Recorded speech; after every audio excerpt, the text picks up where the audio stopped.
और ब्रेक के बाद एक बार फिर स्वागत है आप सभी का इनसाइड झारखंड न्यूज के इस बुलेटिन में। चले जानते हैं खबरों के बारे में। खबरों की शुरुआत करते हैं राजधानी रांची से। पूर्व मुख्यमंत्री हेमंत सोरेन से जुड़े जमीन घोटाला मामले में गिरफ्तार झारखंड मुक्ति मोर्चा नेता अंतुत्तर की जमीन कारोबारी प्रियरंजन सहाय, विपिन सिंह और इरशाद को Ranchi prevention of money laundering act की विशेष अदालत के आवासीय कार्यालय में पेश किया गया। पेशी के बाद सभी को न्यायिक हिरासत में रांची की बिरसा मुंडा सेंट्रल जेल भेज दिया गया। एजेंसी ने चारों आरोपियों से पूछताछ के लिए कोर्ट से 7 दिन का वक्त मांगा है। अब रिमांड की अवधि को लेकर गुरुवार को सुनवाई होगी। मिली जानकारी के मुताबिक जांच एजेंसी ने कोर्ट को बताया कि जमीन घोटाला मामले में गिरफ्तार चारों लोगों से अभी कई मामलों में पूछताछ बाकी है, इसलिए कोर्ट 7 दिन की रिमांड तय करे। कोर्ट ने रिमांड की अवधि पर बहस के लिए 18 अप्रैल की तारीख तय की है।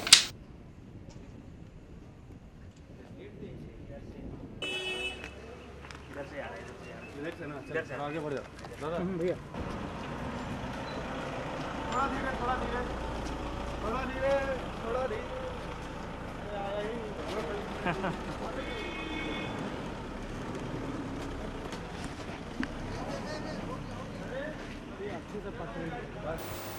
और रामनवमी के पावन मौके पर आज रांची में विभिन्न अखाड़े की तरफ से आकर्षक झांकी एवं शोभा यात्रा निकाली गई। रांची के अलग अलग जगह से लगभग 600 अखाड़े के महावीरी झंडा आकर्षण का केंद्र रहे।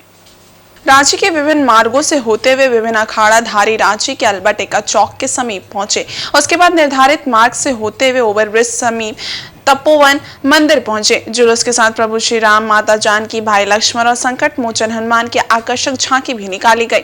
झांकी में बड़ी संख्या में स्थानीय लोगों ने हिस्सा लिया। शहर के मुख्य मार्ग पर कई धार्मिक संस्थाओं के द्वारा स्वागत मंच लगाया गया। इसी के तहत राजधानी रांची का बहुचर्चित चंद्रशेखर आजाद दुर्गा पूजा समिति की ओर से स्वागत मंच पर मर्यादा पुरुषोत्तम भगवान श्री राम के जीवन पर आधारित नाटक का मंचन किया गया एवं चंद्रशेखर आजाद दुर्गा पूजा समिति की ओर से आगंतुकों का स्वागत पगड़ी पहनाकर किया गया। वहीं मुख्य मार्ग पर राज्य के मुख्यमंत्री चंपई सोरेन भी शोभा यात्रा के अवलोकन के लिए नगर भ्रमण पर निकले।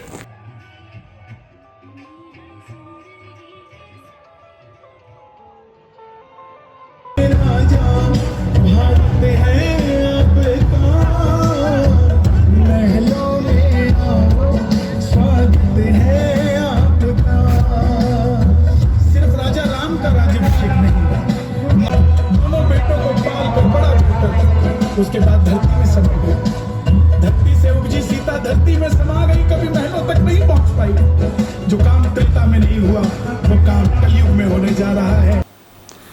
और पोटका में नवमी पर हनुमान जी की पूजा प्रत्येक घरों में श्रद्धा भाव से की गई।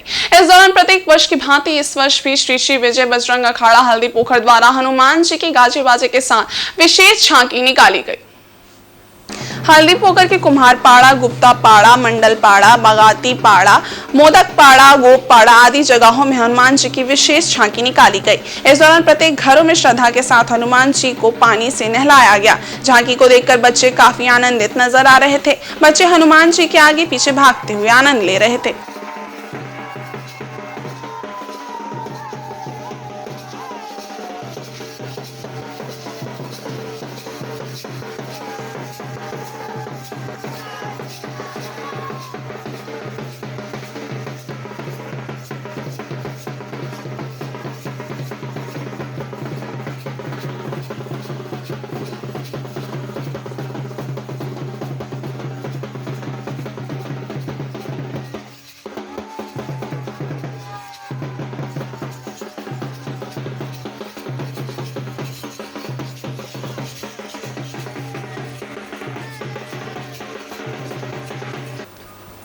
और गम्हरिया में चुनावी जनसंपर्क अभियान के दौरान भाजपा प्रत्याशी गीता कोड़ा पर हुए हमले को लेकर भाजपा के द्वारा चाईबासा के पार्टी कार्यालय में एक प्रेस वार्ता की गई। इस प्रेस वार्ता में जिला अध्यक्ष संजय पांडे, लोकसभा संयोजक गीता बालमुच्चू और भाजपा महिला जिला अध्यक्ष दुर्गावती बोयपाई मुख्य रूप से मौजूद थे। प्रेस वार्ता के दौरान भाजपा नेताओं ने कहा कि घटना को 3 दिन बीत गए हैं, लेकिन एक प्रत्याशी पर हुए हमले को लेकर किसी की भी गिरफ्तारी नहीं हुई है। जबकि घटना की तस्वीरों में हमलावर साफ देखे जा सकते हैं। इससे पता चलता है कि झारखंड सरकार कानून व्यवस्था की क्या हालत है। जब एक प्रत्याशी के मामले में सरकार ने ठल्ला बना हुआ है तो आम जनता की सुरक्षा पुलिस प्रशासन कैसे करती होगी, इसका सहज अंदाजा आम जनता लगा रही है। 5 साल राज्य में शासन करने वाले लोग कुछ कर नहीं पाए। जो वादा करके राज्य में सरकार बनाई, एक भी वादा सरकार पूरा नहीं कर पाई और 5 साल का हिसाब भाजपा प्रत्याशी से झारखंड मुक्ति मोर्चा के लोग मांग रहे हैं। झामुमो के द्वारा ग्रामीणों को भड़काकर भाजपा प्रत्याशी के खिलाफ षड्यंत्र रचा जा रहा है। झामुमो हार के डर से इस तरह की घटिया कार्य कर रही है। झामुमो की घटिया मानसिकता वाले कार्य को जनता देख रही है और इसका जवाब झामुमो को चुनाव नतीजे में देखने को मिलेगा। वहीं भाजपा नेताओं ने गीता कोड़ा पर हमला करने वाले झामुमो के लोगों की गिरफ्तारी और सख्त कार्रवाई की मांग फिर से दोहराई है। तो लोकतंत्र में सबको अधिकार है अपना पक्ष रखने का और जनसमर्थन जुटाने का। कहीं भी हम अपना प्रचार कर सकते हैं। हाँ, उस पर वहाँ की जनता जो है, क्षेत्र की जनता उसको डिसाइड करती है कि मतदान कहाँ करना है, कहाँ नहीं करना। लेकिन इस प्रकरण में देखेंगे कि प्रत्याशी को 2 घंटा तक बंधक बनाया गया।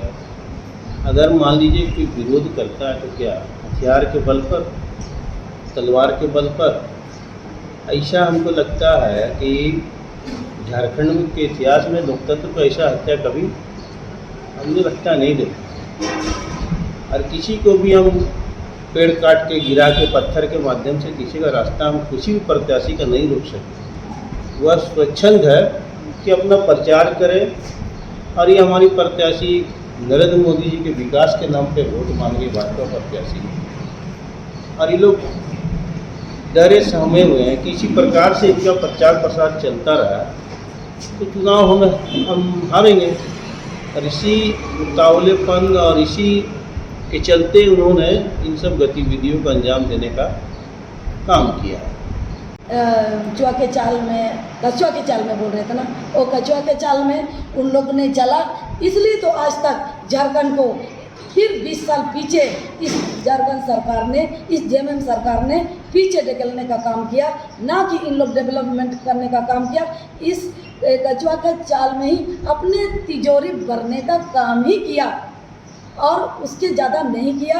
इसलिए मैं जो भी नेता खरगोश का जो कहानी के थ्रू उन्होंने बताने का काम किया, तो हम इसका जवाब में यही हम कहने चाहेंगे कि हम विकास पर विश्वास करते हैं। हम खरगोश के जैसा ओवर कॉन्फिडेंट नहीं है। हाँ, हम लोग पिछले 10 साल से, जिस दिन से हम लोग जीते उस दिन से हम जनता का काम में हम लगे हुए हैं। तो नेचुरल है कि हम खरगोश के चाल पर चलेंगे, आगे भी उसी चाल पर हम इस राज्य को विकास किया और देश को विकास की ओर ले जाएंगे। वो दिमाग में ये है कि जो भी इस तरह का घटना दिया, जो भी इस तरह का अंजाम दिया है, उन सभी दोषियों पर कानूनी कार्रवाई हो, जल्द से जल्द जांच हो। इस जांच का हम मांग करते हैं।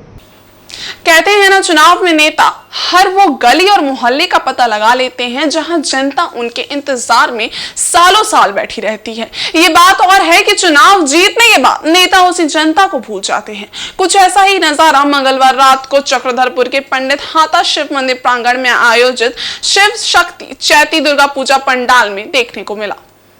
अचानक रात 9 बजे इस पूजा पंडाल में पूर्व सीएम मधु कोड़ा भी पहुंचे और सिंहभूम झामुमो प्रत्याशी जोबा मांझी भी पहुंची। दोनों नेता अलग अलग समय पर आए और मां दुर्गा के दर्शन के बाद गिरिराज सेना प्रमुख कमल देव गिरी की तस्वीर पर फूलमाला चढ़ाकर कमल देव गिरी को श्रद्धांजलि दी। दोनों ही नेताओं का गिरिराज सेना के द्वारा अंगवस्त्र प्रदान कर स्वागत सत्कार किया गया। दोनों नेताओं ने अपने कार्यकर्ताओं के साथ मां दुर्गा का भोग का आनंद भी लिया। मालूम रहे कि 12 नवंबर 2022 को कमल देव गिरी की हत्या हुई थी। उस दौरान ये दोनों नेता चुप थे। पूरे जिले में हत्या को लेकर गुस्सा था। चक्रधरपुर में एक हफ्ते बाजार बंद था। घर वाले सीबीआई जांच की मांग को लेकर अनशन से लेकर धरना कर रहे थे, लेकिन इन नेताओं ने कमलदेव हत्याकांड को लेकर अपनी ना तो संवेदना प्रकट की और ना ही परिवार वालों को न्याय दिलाने तक का भरोसा दिया। आज भाजपा से प्रत्याशी गीता कोड़ा के पति मधु कोड़ा को कमलदेव की याद आई। वहीं तत्कालीन मंत्री जोबा मांझी और आज प्रत्याशी बनकर कमलदेव को श्रद्धांजलि देने पहुंची। चुनाव चुनाव में नेताजी को एक वोट कितना कीमती लगता है, इस नजारे से आप अपने वोट की ताकत का अंदाजा लगा सकते हैं। कमल देव को श्रद्धांजलि देने पहुंचने की इस घटना से चौक चौराहे पर चर्चा का बाजार गर्म है।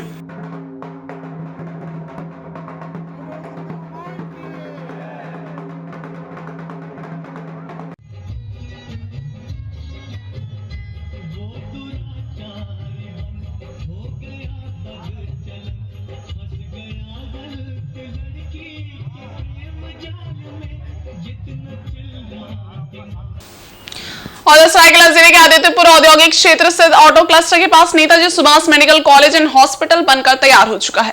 सुपर स्पेशलिटी इस अस्पताल में 650 बेड की सुविधा उपलब्ध होगी। रामनवमी के शुभ अवसर पर अस्पताल के ओपीडी की शुरुआत की गई। नेताजी सुभाष ग्रुप द्वारा पटना की बिहाटा में संचालित हो रहे 650 बेड वाले मेडिकल कॉलेज और अस्पताल के बाद ग्रुप ने ऑटो क्लस्टर के पीछे इलेक्ट्रॉनिक मैन्युफैक्चरिंग क्लस्टर के पास नए अस्पताल भवन की शुरुआत की है। बुधवार को रामनवमी के शुभ मौके पर संस्थान के अध्यक्ष नेताजी सुभाष यूनिवर्सिटी के कुलाधिपति MM सिंह की अगुवाई में अतिथियों द्वारा अस्पताल का उद्घाटन किया गया, जिसमें मुख्य रूप से मुख्यमंत्री के प्रेस सलाहकार धर्मेंद्र गोस्वामी, तेज नारायण सिंह के द्वारा संयुक्त रूप से फीता काट कर अस्पताल का उद्घाटन किया गया। इस मौके पर बेहटा कॉलेज के रजिस्ट्रार नागेंद्र सिंह, महंत बासुकी दास समेत कई गणमान्य लोगों की उपस्थिति रही। सरायकेला जिले का यह पहला निजी अस्पताल है जो सुपर स्पेशलिटी सुविधाओं के साथ बनकर तैयार हो रहा है। अगले माह इंडोर पेशेंट का भी इलाज शुरू किया जाएगा। अध्यक्ष MM सिंह ने बताया कि जमशेदपुर समेत कोल्हान के लोगों को एक बेहतर स्वास्थ्य सुविधा उपलब्ध कराने के उद्देश्य से इन्होंने इस अस्पताल की आधारशिला रखी थी, जो आज पूरा हो रहा है। इन्होंने इस अस्पताल को गरीबों का अस्पताल भी बताया है, जहाँ सस्ते दर पर इलाज होगा। चेयरमैन सह कुलाधिपति MM सिंह ने बताया कि कुल 625 बेड वाले इस अस्पताल में 25 बेड इमरजेंसी में हैं। 150 MBBS सीट मेडिकल कॉलेज में उपलब्ध होंगे।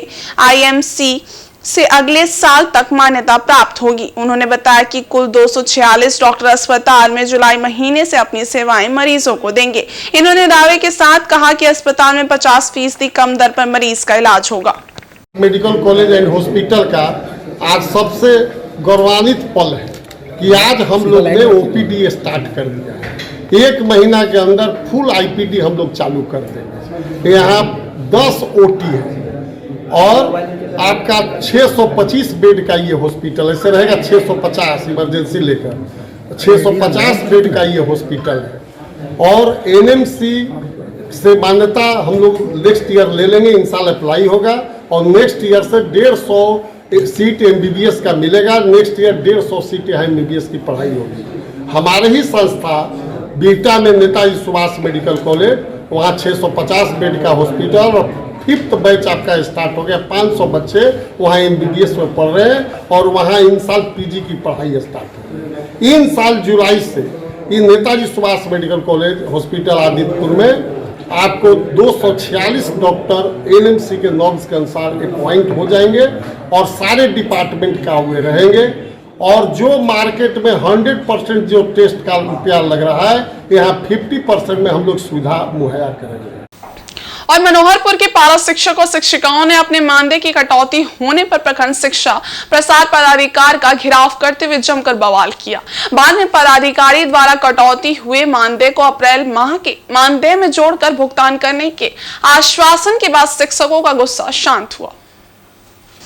अन्यथा शिक्षक और शिक्षिकाओं ने आगामी 2 दिनों के भीतर कटौती किए गए मानदेय का भुगतान नहीं किए जाने की स्थिति में स्कूल नहीं जाने तथा चुनाव आदि के प्रशिक्षण से अनुपस्थित रहने का अल्टीमेटम दिया है। मनोहरपुर प्रखंड के विभिन्न विद्यालयों में पद स्थापित सैकड़ों की संख्या में पारा शिक्षकों को मार्च माह का मानदेय उनके खाते में भुगतान कर दिया गया है। शिक्षकों द्वारा मानदेय के लिए मैनुअल अनुपस्थिति पत्रक में प्रभारी प्रधानाध्यापक और अध्यक्ष के हस्ताक्षर के साथ समर्पित किया गया है, जबकि ई विद्या वाहिनी के बायोमेट्रिक हाजिरी की कॉपी भी जमा की गई है। नवपदस्थापित शिक्षा प्रसार पदाधिकारी नंदकिशोर तिवारी द्वारा मैनुअल अनुपस्थिति पत्रक के बजाय बायोमेट्रिक हाजिरी की कॉपी के मुताबिक शिक्षकों के कई कार्य दिवस का मानदेय की कटौती कर ली गई है। गौरतलब है कि सुदूरवर्ती क्षेत्रों में उक्त ऐप सुचारू ढंग से काम नहीं कर पाता है, जिससे छुट्टी के लिए मैनुअल आवेदन देकर छुट्टी लेते हैं, पर शिक्षा पदाधिकारी उससे नहीं मान रहे हैं। शिक्षकों ने आरोप लगाया कि 18 मार्च को जिला में चुनाव संबंधित प्रशिक्षण लेने वाले शिक्षकों का उक्त कार्य दिवस का मानदेय काट लिया गया है, जबकि 1 से 3 तक चैनपुर प्रशिक्षण में हिस्सा लेने वाले शिक्षकों के मानदेय की कटौती कर ली गई है। एक महिला शिक्षिका ने बताया कि प्रत्येक माह महिलाओं को मिलने वाले 2 दिन के विशेष अवकाश का भी मानदेय शिक्षा पदाधिकारी द्वारा काट लिया गया है। नाराज शिक्षकों ने इस दौरान प्रखंड शिक्षा प्रसार पदाधिकारी नंदकिशोर तिवारी के खिलाफ जमकर नारेबाजी भी की। मौके पर मुख्य रूप से अमरीश विश्वकर्मा, विनय महतो, दीपक उपाध्याय, अजय कुमार, राम कश्यप, गीता संडिल, सीमा मुंडारी समेत सैकड़ों की संख्या में शिक्षक शिक्षिकाएं उपस्थित थे। इधर मनोहरपुर प्रखंड शिक्षा प्रसार पदाधिकारी नंदकिशोर तिवारी का कहना है कि बायोमेट्रिक हाजिरी के प्रपत्र में प्रभारी प्रधानाध्यापक के हस्ताक्षर नहीं होने की वजह से समस्या उत्पन्न हुई है। मानदेय की कटौती नहीं की गई है, उसे स्थगित किया गया है। जांच उपरांत अगले माह के मानदेय में स्थगित किए गए कार्य दिवस का मानदेय जोड़कर भुगतान कर दिया जाएगा।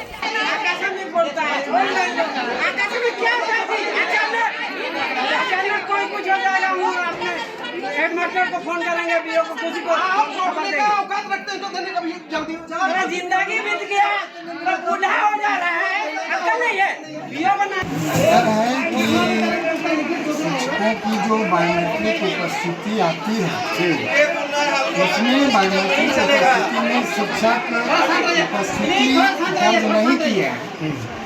जितने दिन का शिक्षक की उपस्थिति दर्ज नहीं है, क्योंकि विभागीय निर्देशानुसार बायोमेट्रिक उपस्थिति पर ही मानदेय भुगतान की जानी रहती है।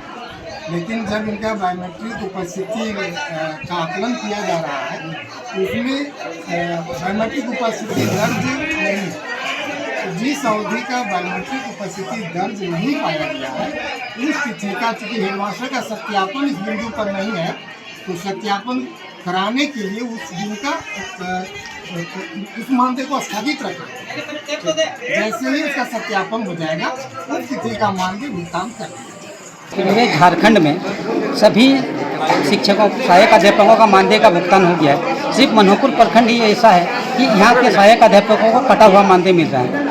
यहाँ मैंने किसी तरह का एब्सेंटी जमा करने में किसी तरह कोई त्रुटि नहीं है। 20 वर्षों से हम लोग जो एब्सेंटी जमा करते आ रहे हैं उसी एब्सेंटी पे अध्यक्ष और सचिव का सिग्नेचर हस्ताक्षर कराते हुए दिया गया है, लेकिन इनका कहना है कि इसमें त्रुटि है, जबकि हम लोग उसी एब्सेंटी में ही सब दिन देते आ रहे हैं और पैसा मिलते आ रहा है।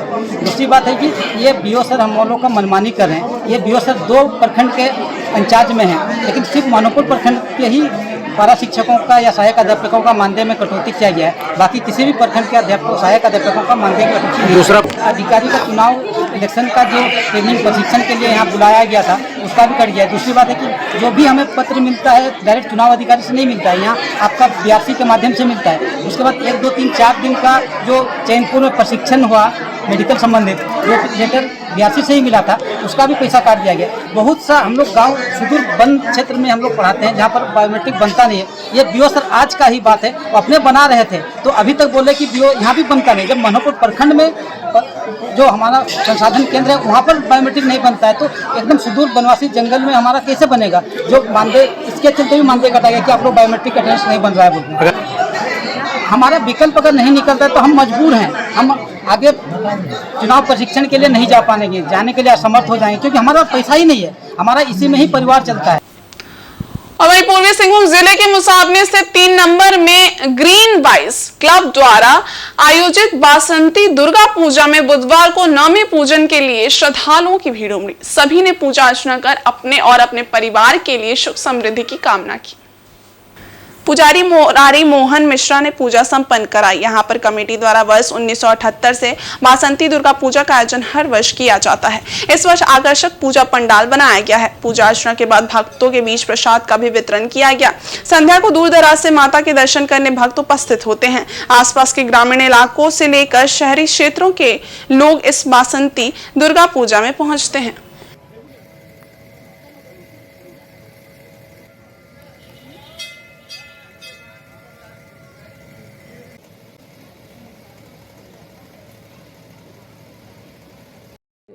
बसंती पूजा का हर साल बड़े हर्षोल्लास से त्यौहार मनाया जाता है।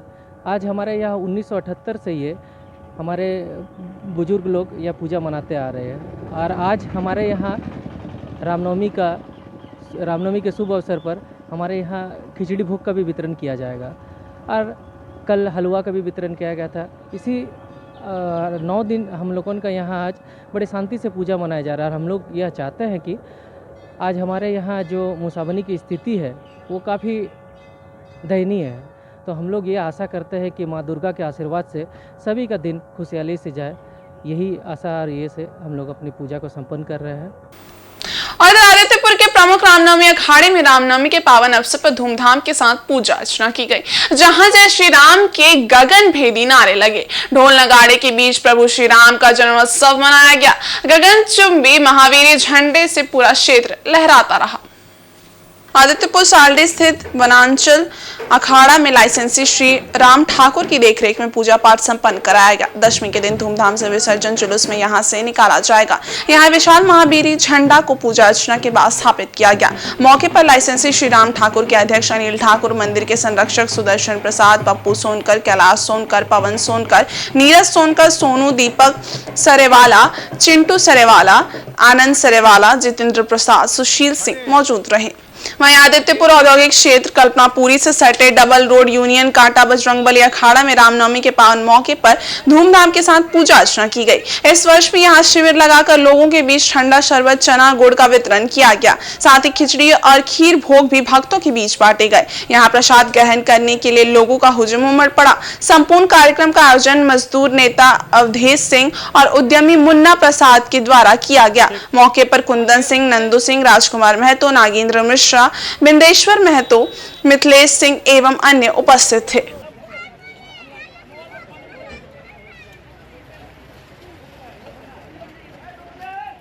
और आज के इस बुलेटिन में बस इतना ही। हम कल फिर हाजिर होंगे कुछ और नई खबरों के साथ। तब तक के लिए देखते रहे इनसाइड झारखंड न्यूज। धन्यवाद।